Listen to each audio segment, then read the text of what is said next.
আচ্ছা, এখন বাজে প্রায় 11:30।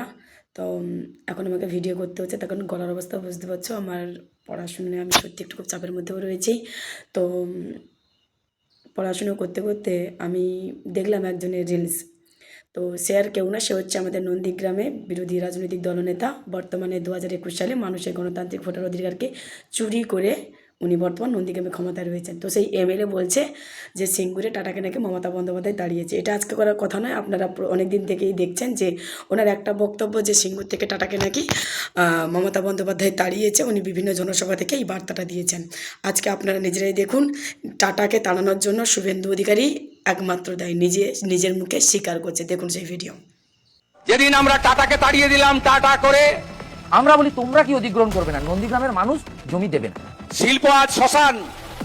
আমরা প্রথম বলেছিলাম জমি অধিগ্রহণের সিদ্ধান্ত বাতিল করো। আমাদের শিক্ষা আজ শেষ, 19,000 বিদ্যালয় বন্ধ হলো।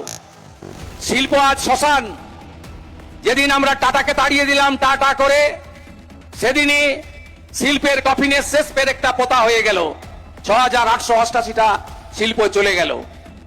সালিম গোষ্ঠীকে বলা হলো কোন কোন জায়গা আপনার পছন্দ হচ্ছে আপনি দেখুন।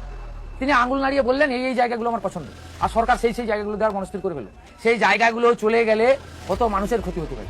সেই জায়গা থেকে কত মানুষ কৃষিজ ফসল উৎপাদিত করে, কত কৃষিজ ফসল সেখান থেকে উৎপাদিত হয়, এবং সেখানে কত মানুষের বাস্তুভিটা রয়েছে, ঘর রয়েছে, মন্দির মসজিদ মাদ্রাসা স্কুল রয়েছে, এগুলো কতটা নষ্ট হয়ে যাবে। এটা পর্যবেক্ষণ হলো না, মূল্যায়ন হলো না। খুব খুশি এবং কৃতজ্ঞ।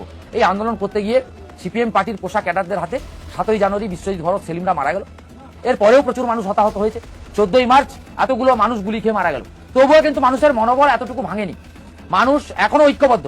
14 তারিখের এত বড় গণহত্যার পরেও এই নির্লজ্জ সরকার বলছে আমরা জমি অধিগ্রহণ করবো না। আমরা বলি তোমরা কি অধিগ্রহণ করবে না, নন্দীগ্রামের মানুষ জমি দেবেন। আমরা প্রথম বলেছিলাম জমি অধিগ্রহণের সিদ্ধান্ত বাতিল করো, ওরা বাতিল করেছে। কে দেখলে তো?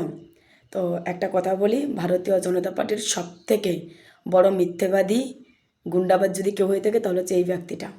আর ভারতবর্ষে পৃথিবীর বুকে সব থেকে সেরা মিথ্যে কথা হচ্ছে ওই যে আমি তৃণমূল ছেড়েছি হিন্দু বাঁচানোর জন্য। বুঝতে পেরেছ? তো শুধু এইটুকু আমি বলবো, ভারতীয় জনতা পার্টিকে যারা সাপোর্ট করো, বিশ্বাস করো, ওই যে তোমাদের হিন্দু হিন্দু বলে যে ব্রেনটাকে ওয়াশ করে রেখেছে, একটু মানুষ চিনতে শেখো। ব্যাস, আর কিছু নয়। That's it. কারণ আমি সত্যি পড়াশোনায় খুব ব্যস্ত রয়েছি, ভিডিও ঠিকঠাকভাবে আসছেও না। তো